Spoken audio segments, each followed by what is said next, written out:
Nah, diksi manipulatif itu yang digunakan oleh Putin kemarin. Oke, mari kita lihat katanya.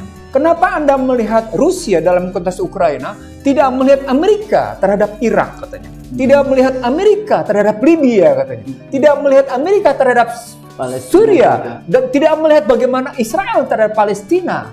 Itu sampai kayak gitu. Tidak melihat bagaimana campur tangannya Amerika melalui kebijakan ekonomi terhadap beberapa negara di Amerika Latin katanya, termasuk di daerah Asia. Itu kajiannya sampai segitu. Itu muncul dari mulut Putin.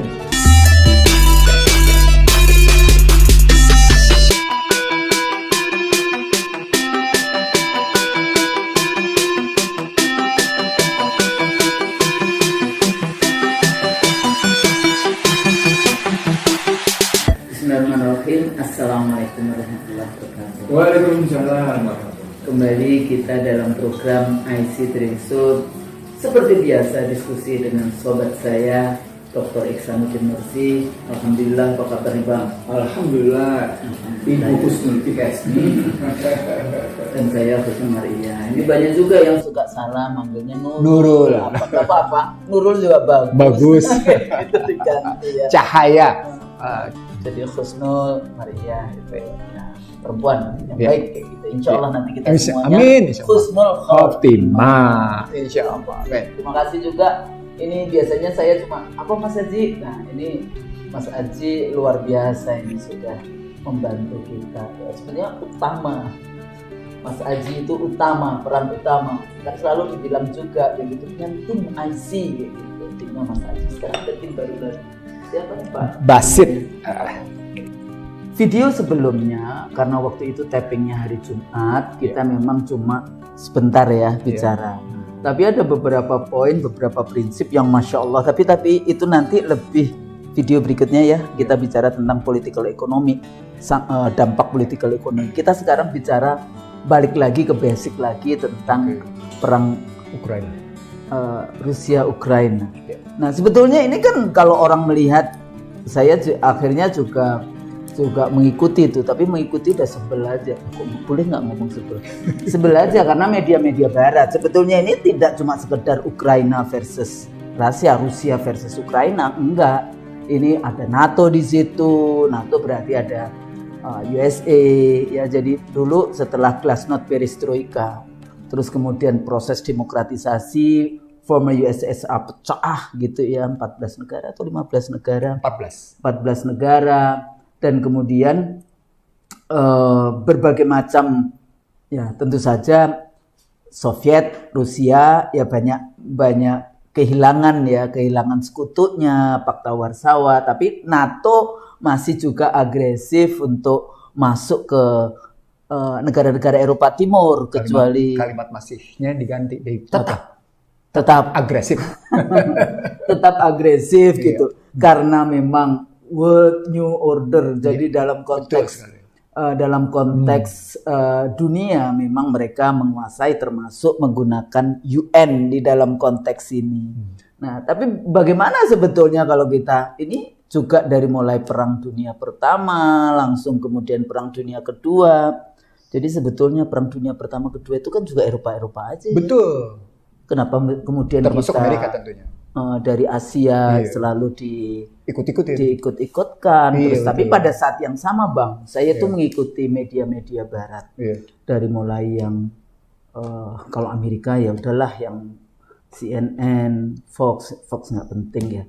Tapi Barat dari Prancis, BBC, kemudian Jerman, kemudian even Al Jazeera itu seperti satu suara kayak gitu ya, ganti-gantian. Kemudian juga beberapa contoh, walaupun akhir-akhir ini yang menarik adalah salah satu anggota parlemen Irlandia kan, yang dia menyatakan, tapi itu sebetulnya video lama yang menyatakan double standard.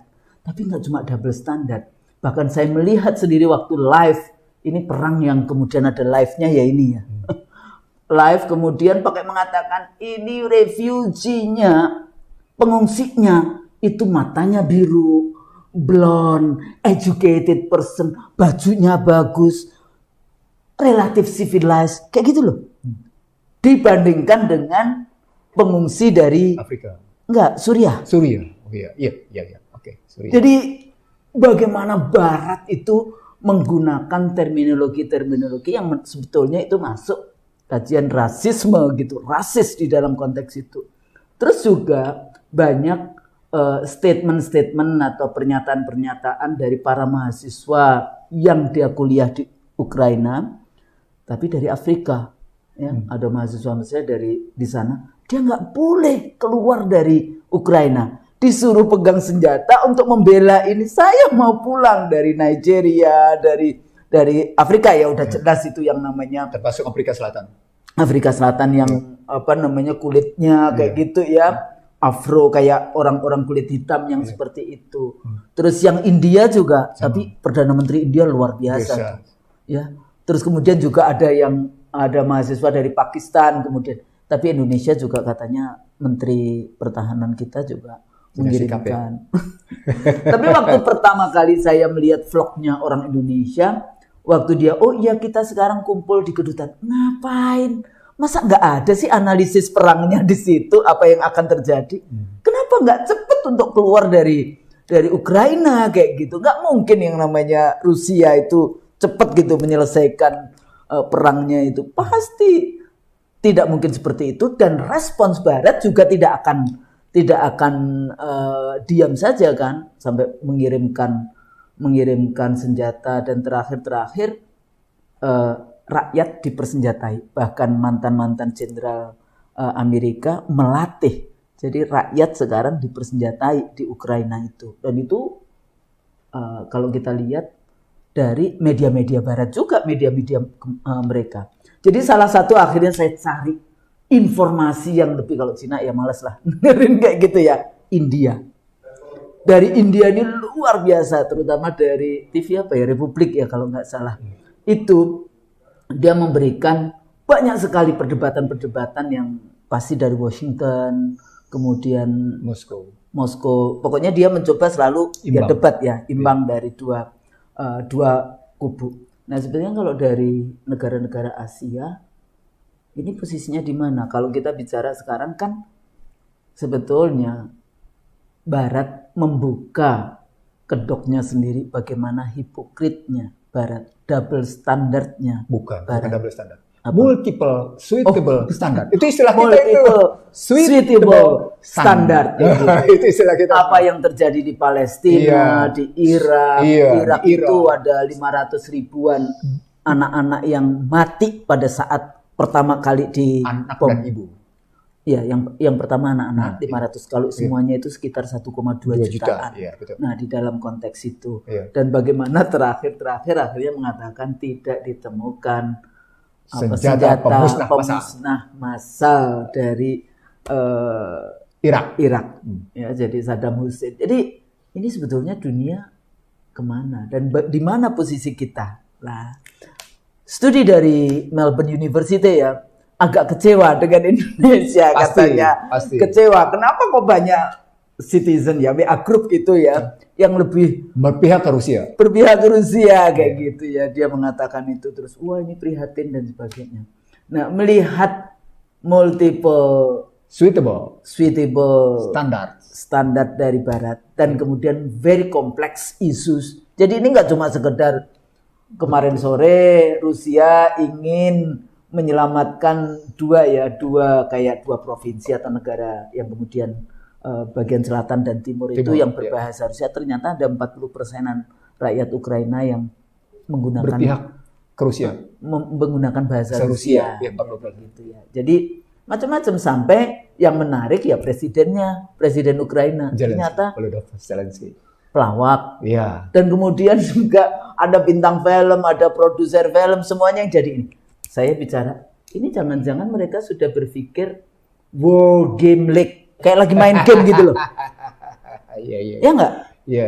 Karena kan bintang film, kemudian pembuat film dipikirnya ini main game, bikin game-game perangnya kayak gitu, sementara rakyatnya harus keluar. Tapi karena Ukraina itu dianggap Barat, makanya lebih mudah bagi Barat untuk menerima itu. Nah, melihat berbagai macam ini, kalau kita lihat bagaimana ini Bang, kita membaca dan kira-kira posisi di dalam konteks ini Tapi kita belum ngomong yang political ekonomi karena nanti kalau politik ekonomi yang menarik di video yang kemarin itu pada saat kita bicara perang Ukraina, Pak Mursi bilang tentang SWIFT, nggak taunya itulah yang diputuskan oleh Amerika di dalam konteks ini. Tapi kita jangan ke situ dulu Bang. Kita lihat apa sih sebetulnya konflik ya. Dan yang kita bukan takutkan di dalam arti ini, untung aja jauh sih. Jadi kalau sampai terjadi nuklirnya bocor dan sebagainya atau nuklirnya, makanya Barat ini harus hati-hati karena kalau enggak ya udah mereka akan kalau sampai power plant nuklirnya itu yang dihabisi ya apa yang terjadi dengan dunia. Ya. Mulai dari mana kita? Kita mulai dari betapa sesungguhnya rekayasa perang itu dalam cerita hampir, jadi kalau kita hitung sejak Adam Smith menulis buku The Wealth of Nation, gitu ya, An Inquiry kayak gitu, maka sebenarnya kita harus lihat ini upaya Barat mempertahankan sebagai adidaya global, lalu dia berkembang kemana-mana dan mau tidak mau kita mesti ngeliat dari awal abad 20 supaya kita bisa supaya lebih jernih.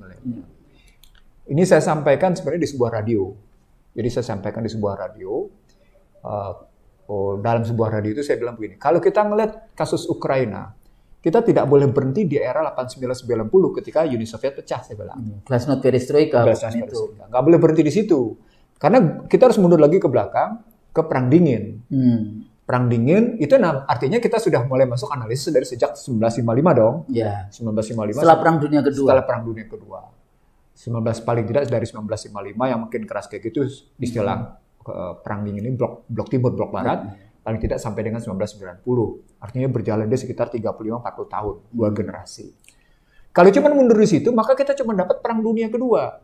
Padahal Perang Dunia Kedua adalah gambaran dari Perang Dunia Pertama. Malahan Perang Dunia Kedua itu sebetulnya masih bagian dari Perang Dunia Pertama. Kayak gitu kan. Jadi kalau ada yang mengatakan, oh ini akan terjadi Perang Dunia Ketiga. Enggak. Yang ini akan terjadi Perang Dunia Kedua itu sebetulnya lanjutan dari Perang Dunia Pertama. Kalau kita mulai dari abad 20 itu, maka mau tidak mau kita lihat revolusi Bolshevik. Iya. Nah, kalau kita lihat 17 ya, 1917 betul. Nah, kalau kita lihat revolusi Bolshevik, berarti jatuhnya Tsar. Ya. Jatuhnya Kekaisaran Rusia. Nah, kalau kita lihat jatuhnya Kekaisaran Rusia, means pertarungan agama. Ya.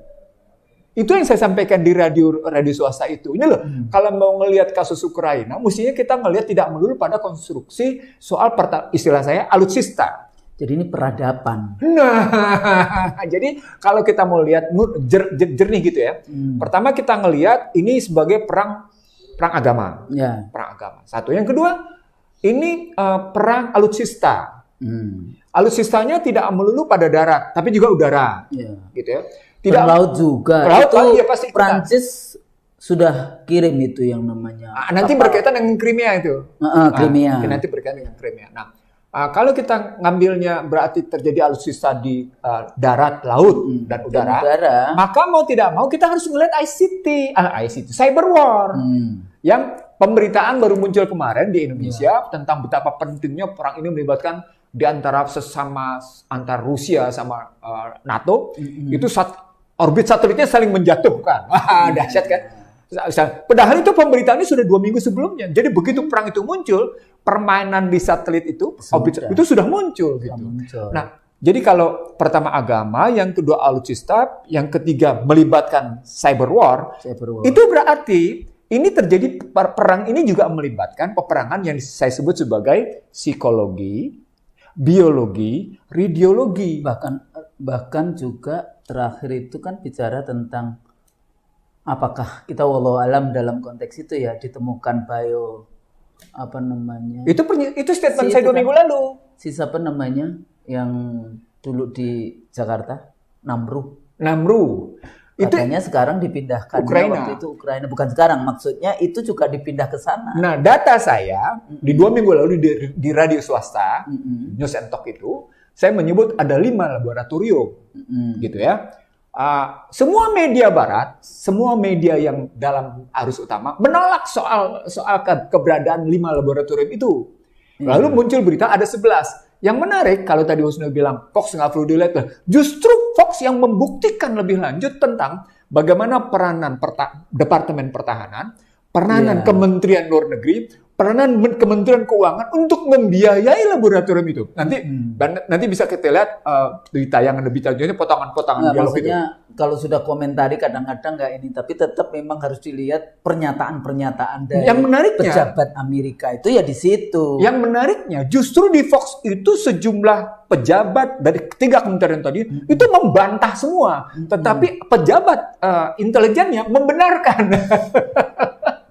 Menarik gitu, sama seperti Indonesia, tidak terkoordinasi rapi gitu. Bahkan kalau jadi kalau mau bikin skenario jelek itu ada aja kesalahannya. Nah, saya lanjutin. Jadi tadi perang agama, perang alutsista, cyber war, perang biologi tadi ketemu di situ, perang radiologinya juga dapat di situ. Radiologinya juga. Yang nuklir kan? Di perang nuklirnya di situ. Nah, yang kemudian disiapkan oleh yang namanya Putin, sesungguhnya Putin mau menunjukkan satu perang, sorry to say harus saya bilang di sini, perang harga diri. Ya, dignity. Dan Putin itu sebetulnya. Dan Putin berhasil kalau dilihat dari, kalau kita mau mengakui whatever ya, bukan yang kita dalam kondisi membela enggak. Bukan itu. Tapi bagaimana dia harus menjawab pertanyaan-pertanyaan yang menurut saya pertanyaan-pertanyaan wartawan dari Amerika itu kan nggak etis sama sekali. Dan itu yang disebut oleh Putin. Jadi dalam kalimat Putin begini. Ini dalam kalimat Putin. Sudah sekian lama kita mencoba untuk menahan diri, kata Putin. Sudah sekian lama kita untuk mencoba mengerti bagaimana mereka, disebutnya Barat, bagaimana mereka terus-menerus mendesak kita masuk ke halaman kita dengan cara-cara yang tidak jujur, dengan cara-cara yang tidak fair, bahkan dengan cara menghina. Dan kita tahu bahwa kita punya harga diri. Kita tahu bagaimana harus menempatkan diri. Wah, itu kalimatnya. Iya. Jadi ikuti sebetulnya wawancara Putin. Iya. Ya, dan dia menjawab semua. Saya bilang, gila, pinter sekali ya. Ya memang dia dulu ketua KGB. Iya. Makanya informasinya banyak. Komunikasi politiknya luar biasa. Iya. Nah, dari cerita itu yang saya bilang sebagai perang harga diri, Putin mau nunjukin bahwa kalimat dia, cukuplah sudah kesalahan yang terjadi pada diri kita. Maksud dia, ketika Glasnost Perestroika, cukup sudah katanya. Tidak perlu kita ulangi. Tetapi kalau mereka sudah sampai masuk ke halaman kita, dan di halaman kita mereka menghina kita, lalu kemudian di halaman rumah kita mereka masuk ke ruangan kita, juga menghina kita, kita harus membela diri. Di situ Carl Tuchson itu Fox News menyatakan, this is the border problem. Iya, yang kita sebenarnya minggu lalu sudah menyatakan itu, border problem. Nah, ternyata terjemahan border problem itu tadi, bagaimana sesungguhnya daerah perbatasan itu diserang habis-habisan oleh yang namanya NATO. Dan sebetulnya semua sudah, tinggal Ukraina sama Moldova ya, apa? Ada dua tempat gitu di perbatasan. Sebelahnya kecil tapi kecil. Nah, di situ saya ngambil analisis saya pertama kalau kita ngambil dari perang dunia pertama itu bagaimana saya ngambil struktur kependudukan. Nah, di struktur kependudukan itu saya dapat 3 Husnul. Di situ ada memang penduduk yang berlatar belakang Yahudi. Makanya tadi yang Husnul bilang bermata-mata biru, bermata-macam gitu ya. Itu Barat ya. Yahudi. Lalu ada lagi suku bangsa Tartar. Yang saya bilang juga. Itu minggu lalu juga kita ngomong. Berikutnya adalah suku bangsa yang memang berasal dari Rusia. Gitu ya. Nah, suku bangsa ini dalam konflik mereka sesungguhnya terjadi kemelut di dalamnya. Jadi ada konflik etnis di dalamnya gitu, dan kemudian memang dimenangkan oleh Yahudi. Makanya sebetulnya sudah berapa tahun mereka juga di ini kan, makanya ada mereka ingin self determination. Iya betul. Nah, di situ Zelensky dianggap orang lebih berpihak, presiden lebih berpihak kepada Israel, tidak bersikap netral. Padahal Israel jelas-jelas melakukan pendudukan terhadap Palestina. Dan tidak ada kekuatan dunia manapun yang bisa menentang Israel. Artinya kemudian dipertanyakan oleh banyak orang, kenapa Zelensky kayak gini gitu? Kenapa dia justru berpihak kepada yang namanya Israel dalam rangka pendudukan Palestina? Nah, dari situlah muncul analisis lebih dalam. Oh, ini rupanya konflik krisis di dalam negeri itu ternyata berkepanjangan tadi dengan cerita Bolshevik yang dijatuhkan oleh Yahudi. Nah, pada konstruksi kayak gitu, ketika yang namanya Rusia berhasil mengambil alih di Perang Dunia Kedua itu, ada problem sesungguhnya. Problem utamanya adalah Yahudi lagi-lagi sedang menancapkan lebih kuat posisinya.